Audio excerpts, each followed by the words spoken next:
ഈ പുറത്ത് നോക്കി നിൽക്കുന്നത് ഇന്ന് മഴയാണോ വെയിലാണോ എന്ന് അറിയാൻ വേണ്ടിയിട്ടാണ്. കാരണം എനിക്ക് മല്ലി മുളകും ഒക്കെ പൊടിപ്പിക്കാനുണ്ട്. ന്യൂസിലാണെങ്കിൽ ഇന്ന് മഴ പെയ്യുമെന്നാണ് പറഞ്ഞിരിക്കുന്നത്. അത് നോക്കി നിന്നാൽ രാവിലെ പിള്ളേരെ സ്കൂളിൽ വിടുന്ന കാര്യങ്ങളൊന്നും നടക്കില്ല. അപ്പോൾ രാവിലെ പുട്ടും പഴം ഓട്ടോ ഉണ്ടാക്കാൻ പോകുന്നത്.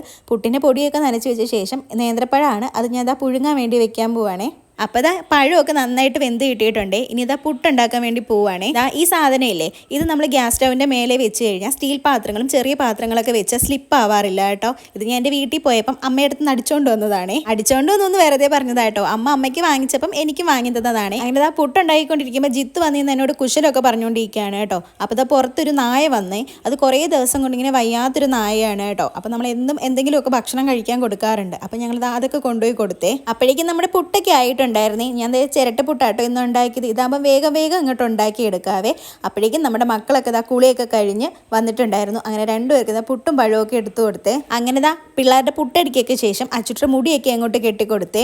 ആരുടെ വണ്ടി ആദ്യം വരിക എന്നുള്ള മത്സരത്തിലായിരുന്നു കേട്ടോ രണ്ടുപേരും. പക്ഷെ അച്ചുട്ട വണ്ടി കേട്ടോ ആദ്യം വന്നത്. അങ്ങനെ അച്ചുട്ടി പോയി കഴിഞ്ഞു. അതിനുശേഷം കേട്ടോ ജിത്തുവിന്റെ വണ്ടി വന്നത്. അങ്ങനെ അവനും ടാറ്റയൊക്കെ പറഞ്ഞു പോയേ. രാവിലത്തെ തിരക്കിൽ ന്യൂസ് ഒന്നും കാണാൻ പറ്റില്ലല്ലോ. അപ്പോൾ പിള്ളേരെയൊക്കെ പറഞ്ഞു വിട്ട ശേഷം കഴിച്ചോണ്ടിരുന്നിട്ടാട്ടോ ഞാൻ ന്യൂസ് കാണുന്നത്. ഇനി എന്തായാലും മഴ പെയ്താലും പെയ്തില്ലെങ്കിലും ഞാൻ മുളകും മല്ലിയും കഴുകി ഉണക്കാൻ പോവാണ് കേട്ടോ. കാരണം 2 പൊടികളും കഴിഞ്ഞിരിക്കുകയാണ്. ഇപ്പം എന്തായാലും നന്നായിട്ട് വെയിലുണ്ട്. വെയിൽ മങ്ങില്ല എന്നുള്ള വിശ്വാസത്തിൽ ഞാൻ വേഗം റെഡിയായി ക്ലാസ്സിലേക്ക് പോവുകയാണ് കേട്ടോ. അപ്പം ഇന്ന് അത്രയേ ഉള്ളൂ. Tata bye bye.